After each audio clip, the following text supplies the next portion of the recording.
Shalom Shalom, Parashat Vaigash. Nuestra parashá relata 3 a 4 acontecimientos bastante significativos para toda la historia espiritual de Am Israel.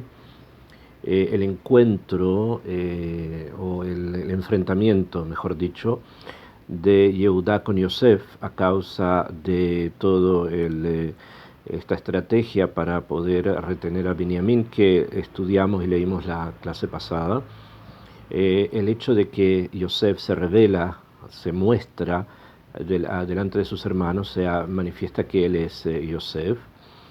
La venida de Jacob y de toda su familia a Egipto es un tema también bastante importante desde el punto de vista de los tikkunim, desde el punto de vista de las enmiendas, de las cosas que hay que reparar, las reparaciones espirituales que esta familia tiene que hacer en Egipto.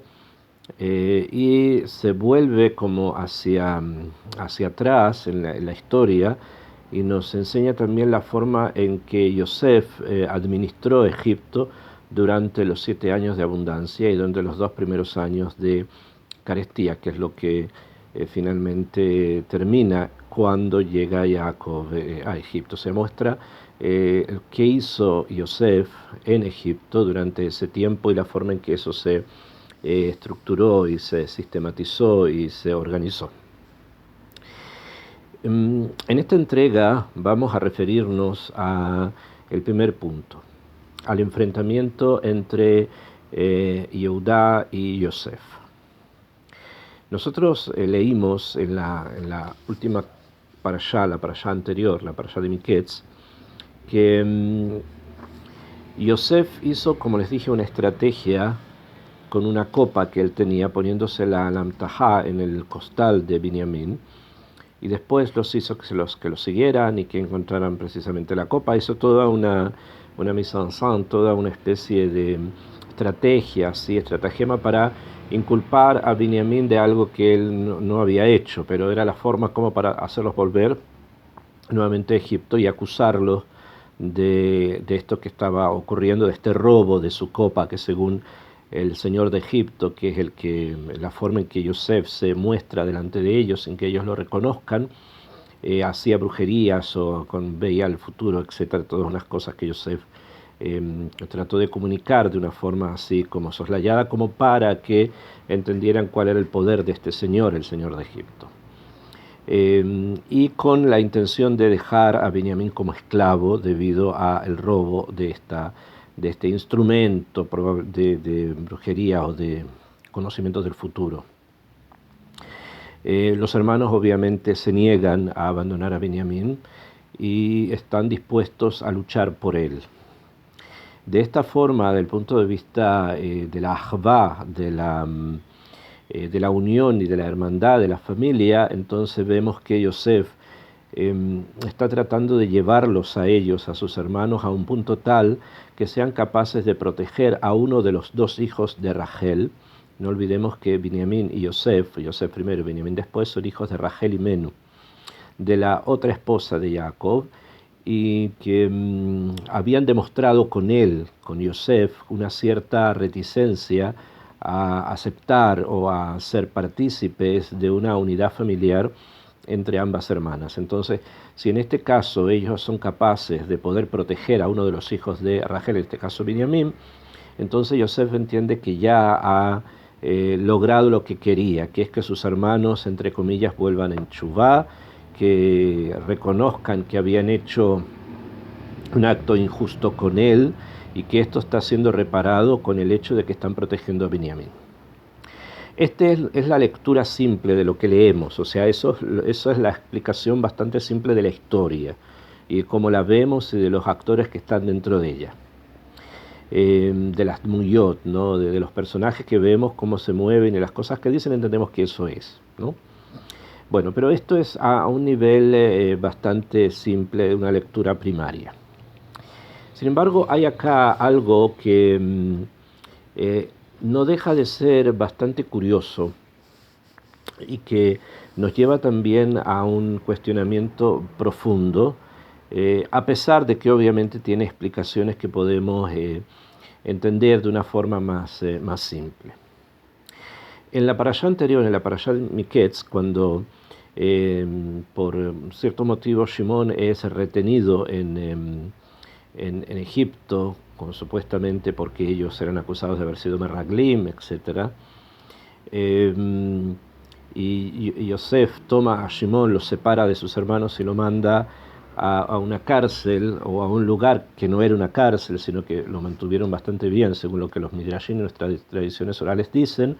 Lo que quiso hacer es separar a Shimón de Leví, porque él ya sabía que Shimón y Leví, aunque eran bastante jóvenes en aquel entonces, habían logrado introducirse como una especie de caballo de Troya, que no, en este caso no fue caballo, sino que fue el tema del Brit Milá, de la circuncisión de las personas de Shem, un ardid para lograr ingresar a Shem, matar a las personas de Shem y rescatar a Dina, la hermana que había sido capturada, violada y que estaba en poder de estas personas de Shem. Y por lo tanto, Yosef sabía que ambos juntos, Shimón y Leví, eran personas muy peligrosas. Entonces necesitaba comenzar con ese primer paso, separarlos. Y es por eso que deja a Shimón en Egipto y deja que los demás hermanos se vayan. Vuelven los hermanos a Canaán, a la tierra de Canaán, que fue también una cosa que hay que estudiar y profundizar, fue presentada siempre como la tierra de los hebreos, aunque estamos hablando que los hebreos son solo ellos, que es una familia, Yitzhak probablemente vivo, Jacob y sus hijos, ellos son los hebreos, pero no son todos los habitantes de la tierra de Israel, que en ese momento es presentada y representada espiritualmente en su más alto nivel, que es ser la tierra de los hebreos. En este contexto, cuando ellos vuelven sin Shimón, donde su padre, donde Jacob, obviamente esto trae una convulsión muy grande.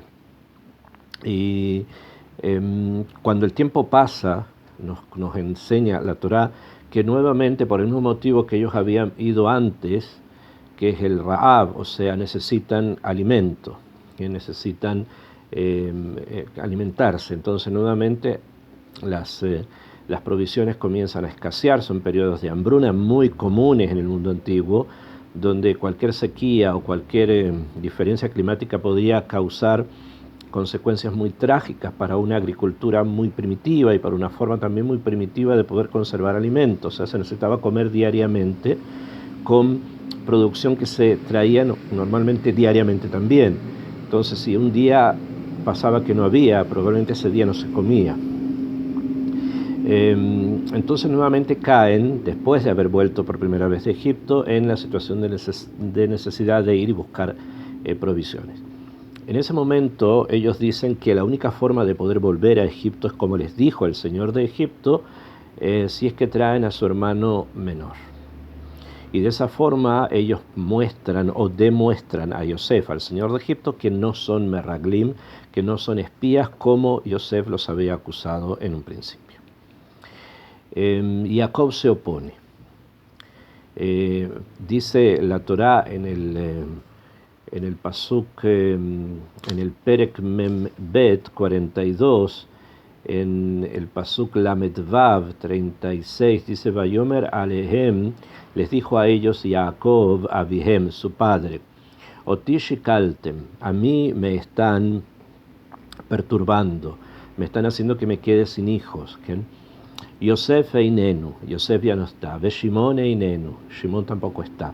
Yosef porque le habían dicho que había muerto, que un animal salvaje se lo había comido, y Jacob acepta, no acepta esta información de los hermanos, pero es la uvda, en este momento es el hecho. Ve Shimón einenu, Shimón no está. Ve Binyamin tikahu, y ustedes quieren tomar a Binyamin. Alay hayu julana, sobre mí van a estar todos ellos, o sea, va a ser como culpa mía, simplemente dicen los comentaristas, va a ser como una culpa mía el que yo los pierda a todos. ¿De qué se trata esto? ¿Quieren que me los pierda a todos? Vayomer Reubén, y en ese momento habló Reubén. Y acá nos encontramos ante uno de los puntos dentro de la Torá, tal vez, no solo de la Torá, y probablemente también dentro del Tanaj, debido a a las personas que están hablando y al fuerte contenido espiritual y al porte moral y ético que representan nuestros patriarcas, nos encontramos frente a un tema complicado, complejo, y que es muy difícil el entendimiento simple del hecho. Dice, Vayomer Reuben el Aviv, le dijo Reuben a su padre, Lemor, diciéndole lo siguiente, Et Shnei Banai Tamit, a mis 2 hijos puedes matar, Imlo Avienu Eleja, si no lo traigo donde ti, Tna Oto al Yadi, entrégamelo en mis manos, a Binyamin obviamente, Avienu Eleja, ¿quién? Veani ashivenu eleja, y yo te lo voy a traer a ti. O sea, le dice, no te preocupes, yo me voy a hacer cargo de Binyamin, y como garantía está que si esto no ocurre, puedes tomar a mis 2 hijos y matarlos.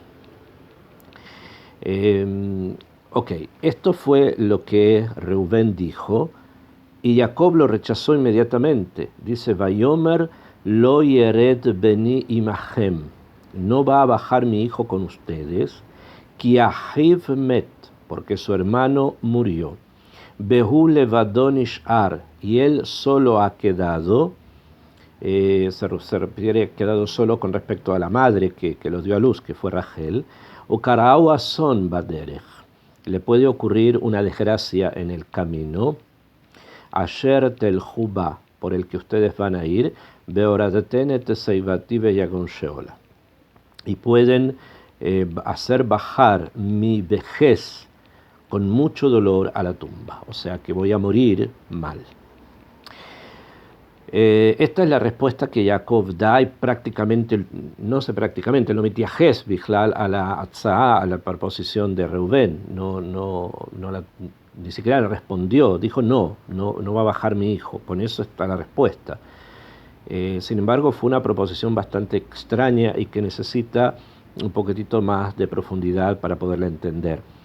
Rashi dice, inmediatamente a la Makom, obviamente, porque es algo que es necesario que sea explicado, dice sobre la respuesta de Jacob, Lo yeret beni imahem, no va a bajar mi hijo con ustedes, Lo kibel devarav shel Reuven, no aceptó las palabras de Reuven. Amar dijo, ¿quién? Jacob, ¿qué fue lo que dijo? Bejor shote huze, este es un primogénito shote. Shote en hebreo quiere decir tonto, o sea, una persona no cuerda. Hu omer leamit banav, él me dice que mate a sus hijos. Bejivanav ehem lo banai, que acaso los hijos de él no son mis hijos. Esto lo trae Rashi del Midrash en Bereshit Rabbah, en la parashá de Tzadik A Aleph, o sea 91, según cómo va el orden de esta tradición oral, en el punto número 9, Tet. Ahí está el makor de lo que Rashi trae acá. Como Reubén fue rechazado en su proposición, y en ese momento Jacob se negó a que baje Binyamin con ellos, la Torá nos habla inmediatamente de que el hambre, la carestía fue cada vez más intensa y por lo tanto era necesario bajar, ¿no? Entonces viene Yehudá, y en el Pasuk Gimel del siguiente capítulo, que es el capítulo Ben Gimel 43, en el Pasuk Gimel 3, dice Vayomer alav Yehudá lemor, Haed heid banu haish lemor lo tirou fanai bilti achichem itechem. Testificó este hombre, el señor de Egipto, de que no vayan a ver mi rostro si no viene su hermano con ustedes. Im yeshcha meshaleach et achinu itanu nerda. Si tú mandas a nuestro hermano junto con nosotros, vamos a bajar ve nishbera lecha ocher, y vamos a traer comida para ti. Ve inincha meshaleach, y si tú no lo mandas, lo nered, que ahí llamar elenu, lo tirau fanai biltejejem itejen. Y si no lo mandas con nosotros, no vamos a bajar, porque este hombre, el de Egipto, dijo que no podíamos ver su cara, sino que traíamos a nuestro hermano con nosotros. Vayomer Israel, lama raoten li, dijo entonces Jacob, que lo llama Israel acá en la Torá, ¿por qué me han perjudicado? Aot lachem ¿acaso tienen otro hermano? Vayombru Shaol Shaal Haish Lanu nuestro, eh, o sea, ¿por qué le dijeron, a este caso tienen otro hermano, por qué le dijeron al señor de Egipto que tenían otro hermano? Él preguntó, es una conversación completa que hace Yehudá con su padre, con Jacob, que hace que al final Jacob esté de acuerdo y entregue a Benjamín en manos de Yehudá, y Yehudá se pone como arbut, se pone como garantía para traerlo de vuelta a su padre. Y de esta manera encontramos precisamente que al principio de esta parashá, de la parashá que comienza ahora, de Vaigash, dice Vaigash el Yehudá. Se acercó a él, al señor de Egipto, después de todo lo que había acontecido, del engaño con la copa, etc. Se acerca Yehudá, Vayomer vi Adoni, Yedaberna Abdeja, Dabar Beosne Adoni, yo voy, Señor, voy a hablar contigo y te tengo que decir una serie de cosas, etc. Vemos entonces que la manigut, que el liderazgo con respecto a lo que va a ocurrir, pasa de Rubén a Yehudá. Rubén dice algo que de una perspectiva bastante simple, lomit kabel aladat, o sea, es algo que no es posible pensar, que a Rubén tuviese el pensamiento de que si él no trae a Binyamin de vuelta, su padre va a hacer algo así como matar a sus hijos. Y tampoco Jacob tenía algo en sí en mente. Como dijimos, eran personas de un porte moral y de un porte espiritual muy alto. Estas cosas no eran parte de las conversaciones diarias entre ellos. Entonces, obviamente una decisión así, o una proposición, mejor dicho así, hizo que inmediatamente Rubén bajase del liderazgo y tuviese ese liderazgo que ser tomado por otra persona. En este caso fue por Yehudá. Yehudá en forma más seria le dice, mira, estuvimos allá, él nos hizo preguntas, tuvimos que responder y nos dijo que si nuestro hermano pequeño no viene, que no volvamos. Entonces convence al padre y él es Areb, va a ser garantía por Binyamin, y es por eso que cuando ocurre lo que ocurre, que Binyamin es presuntamente iba a ser tomado como esclavo, es Yehudá el encargado de defenderlo. ¿Bien? Porque pasa, como dije, ese liderazgo familiar del primogénito, que era Reubén, a Yehudá, que en el final va a ser precisamente el rey. Ok, desde el punto de vista de la historia que ocurre, acá hay muchos datos que forman una historia, ¿no? Una narrativa, y esta narrativa obviamente tiene explicaciones, y las explicaciones también son simples, pero podemos tener lectura más profunda de esta misma narrativa. Lo que les acabo de decir es la forma simple de entender la historia, lo que aquí ocurre. Sin embargo, obviamente tenemos que profundizar un poco más, obligatoriamente, en lo que Reubén propone, y el por qué precisamente esa proposición le hace perder a Reubén la posibilidad de ser él el que va a garantizar la unidad de los hermanos y la seguridad de uno de ellos, en este caso de Binyamin. Entonces acá hay un punto que lo vamos a estudiar a partir de lo que Rashi enseña. Rashi dice, Bejor tipesh huze. Este es un Bejor tipesh, o sea, no es un Bejor tipesh, shoté, perdón, no tipesh, dijo shoté. Shoté en hebreo, como dijimos, significa tonto, con shoté. Pero no solamente significa eso, sino que indica una cierta desviación de un camino. ¿Bien? Shoté tiene las mismas, cercano, no las mismas letras, pero cercano a la expresión soté, que significa desviarse específicamente de caminos o de conductas morales, de musar. ¿Por qué? ¿Por qué se desvió? Piensa Jacob, porque acaso sus hijos no son mis hijos.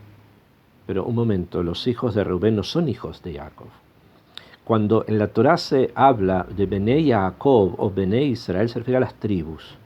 O sea, se refiere precisamente a la familia que Jacob, Ma'amid, que Jacob menciona y expresa, y él constituye como tribus. Esos son sus hijos. Y hasta el momento Él tenía 12 hijos, uno desaparece, Yosef, que dicen sobre él que murió, Shimón queda detenido en Egipto, y ahora quieren perder a Binyamin. Entonces, cuando viene acá Reubén y le dice, bueno, toma los 2 hijos míos, en que los puedes matar, Jacob se sorprende y dice, pero si son mis hijos. ¿Qué significa estos son sus hijos? No son sus hijos, son sus nietos. De la misma manera los hijos de Yehudá son sus nietos, no sus hijos. O los 10 hijos que tenía entonces Binyamin, como dice los Midrashim, no son sus hijos de Jacob, son sus nietos, no forman una tribu. O tal vez sí, o tal vez no todos. Y sí, los hijos de Rubén. Probablemente lo que está acá en una lectura muchísimo más profunda que nos quiere revelar Rashi es una forma interesante de estudiar este tema, pero al parecer cuando desaparece Yosef y después cuando desaparece Shimón, existe un pensamiento dentro de la familia que el número 12, que los representa por ser la representación de las constelaciones, los meses del año, o sea, el espacio y el tiempo, que unen a esta familia en este tikkun, en esta enmienda cósmica, en esta reparación universal y global de todo lo que ocurrió en generaciones anteriores, necesita precisamente de una equidad de tiempo y espacio. O sea, el tiempo, que son los meses del año, son 12, el espacio, que son las constelaciones y que influyen sobre los seres humanos, son 12, y vamos a ver otras cosas más con el paso del tiempo. No puede perderse, esta unidad del 12 no se pierde. Entonces, si desaparece uno, hay que introducir a otro, y si desaparece otro, hay que introducir a otro también. ¿Bien? Entonces, en este shlav, en este momento en que Reubén propone a sus hijos para que desaparezcan, al parecer esos hijos eran o pretendían ser los que iban a reemplazar a Yosef y a Shimón, por el hecho de que quedar en Egipto prisionero era prácticamente una sentencia de muerte. No pensaban que él podía salir de allí, a no ser que lo fueran a rescatar y que hicieran cosas que en ese momento ellos sabían que no podían luchar en contra de un imperio, eran solamente 10 hermanos, ¿no? Entonces, al parecer lo que está en el fondo de esto es que había un pensamiento que los hijos de Rubén, el primogénito, ellos iban a tomar los roles y los lugares de los 2 hermanos que habían desaparecido. Y nuevamente esto se iba a transformar en una familia de 12 personas. Y es por eso que viene Jacob y dice, Shoté, se está yendo del camino que todos sabemos que por el que tenemos que caminar. Sus hijos son hijos míos también. O sea, hay un pensamiento de que sean hijos de Jacob. Esto finalmente no ocurre, porque a pesar de esto, a pesar de esta situación que hay nietos de Jacob que se van a transformar en sus hijos, lo vamos a ver después, pero esto va a ocurrir con respecto a los hijos de Yosef, que los hijos de Yosef más adelante vamos a ver que Jacob los va a adoptar como hijos propios, o sea que este pensamiento de tomar algún nieto y transformarlo en hijo, en tribu, es algo que ya estaba presente en Jacob probablemente de mucho tiempo antes, como lo vemos en el caso de los hijos de Rubén. Entonces, si vamos a tener una lectura más profunda del tema, no es que Rubén le haya propuesto a Jacob que si él no trae a Binyamin, que mate a sus hijos, o sea, que no sean sus hijos aquellos que representen una tribu. No hay una kavaná acá, en esta lectura, Mehudeshet, que estamos haciendo, esta lectura renovada del texto, no hay acá una idea de que Jacob vino, va a tomar a 2 de sus nietos y los va a matar. No, no es así. Sino acá es que desaparezcan como hijos de él. O sea, que no sean tribus. Y sobre eso viene Jacob y dice, no, pero yo tengo una machshavá de que esos hijos tuyos son hijos míos también. O sea, que van a transformarse después en el futuro en tribus.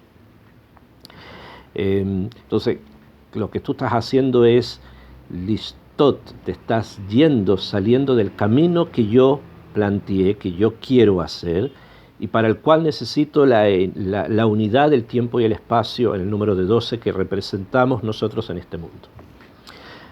Y es rechazada esta posibilidad, o sea, hay un rechazo de la posibilidad de que los hijos de Rubén no se transformen en tribus. Ahora bien, como vemos después que Shimón vuelve, con el transcurso del tema vemos que finalmente Yosef se revela, o sea, se muestra que él es Yosef, y Yosef vuelve, Shimón vuelve, entonces ya no es necesario, siguen siendo 12 tribus, y ya no es necesario tomar a los dos hijos de Reubén como posibles tribus en el futuro. Entonces va a quedar la pregunta que tenemos que profundizar y responder: ¿por qué entonces a los hijos de Yosef van sí a transformarse en dos tribus? O sea, era algo que Jacob ya tenía pensado de antes, de alguno de sus hijos, y hay que entender por qué. Y por último, vemos entonces que al darse cuenta Jacob que el liderazgo de Reubén como primogénito no estaba en el kibún correcto, entonces en ese momento surge la figura de Yehudá, que va a ser finalmente la figura que va a garantizar la presencia de esta shitá, shoté, shitá, son prácticamente las mismas letras, ¿no? La shitá, o sea, el sistema, lo va a representar Yehudá, y por lo tanto, como lo va a representar él va a ser el encargado de proteger a Binyamin, y por eso que al principio de nuestra parashá es él, Yehudá, al que se enfrenta al señor de Egipto, que ellos no sabían que era Yosef en ese momento. ¿Por qué? Porque Reubén quedó o se desplazó a sí mismo por no haber entendido probablemente la shitá, el camino, en el punto más profundo de lo que Jacob pretendía.